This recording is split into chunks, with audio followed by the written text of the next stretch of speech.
This year, Puerto Rico is hosting its first ever Puerto Rican Day Parade on the island. Now, it comes on the heel of record tourism numbers and making for a summer-long series of events. Considering a Caribbean vacation in Puerto Rico this year, well, you are not alone, because look at this. We should all be so lucky. Travel Zoo senior editor Gabe Saglier is live in San Juan with a live update. We should all be so lucky to be you today. I thought the show was being done. That's why I flew in. I thought the whole crew from the road show was going to be out here. Will next time. We can be there pretty quick. Gabe, it's good to see you. Let's start with before we talk about this summer's big events, let's talk about Puerto Rico's appeal. And travel numbers are way up. Yes, and I'm going to explain why I'm sipping on a pina colada here in just a sec. But yeah, listen, last year, 6.6 million visitors to the island of Puerto Rico, up 7% from 2022, up 37% from pre-pandemic 2019, which is amazing. That means that as we continue to exit the pandemic, we're seeking these tropical open space destinations, exotic hotspots. And because 52% of Americans still don't own a passport, this being a U.S. territory, no passport required, I think Puerto Rico holds extra appeal. Also, affordability.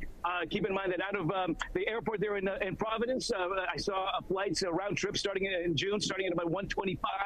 Spirit, JetBlue, Delta will fly you out here nonstop. So affordability, pervasive hospitality, weather like this for much of the year, you can understand why those numbers keep going up. And you are in just such a beautiful location. I do love San Juan, and there is a ton of history there as well.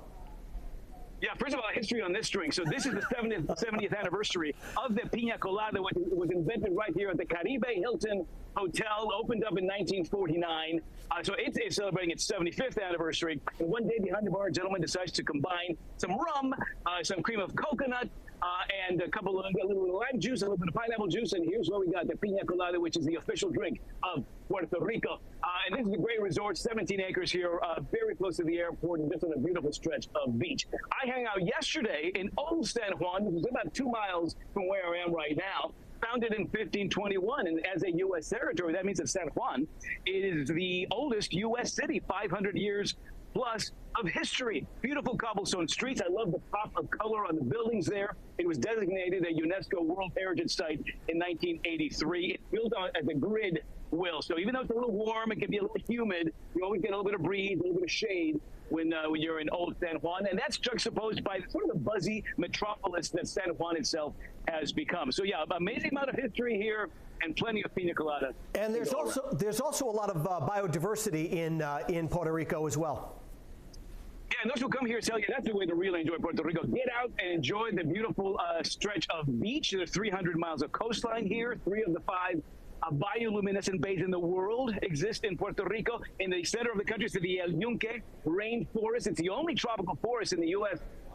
Forest Park Service. You can do some wonderful hiking there, horseback riding, some, visit waterfalls, nature walks. There's also a place called El Toro Verde, translates to the Green Bull. It is an eco park where they've got the longest zip line in the Americas, 1.6 miles. You go at 95 miles an hour on the zip line over that verdant landscape. And then you've got about 8 different regions. You've got rock formations and caves to the north. You've got relaxed beaches to the south.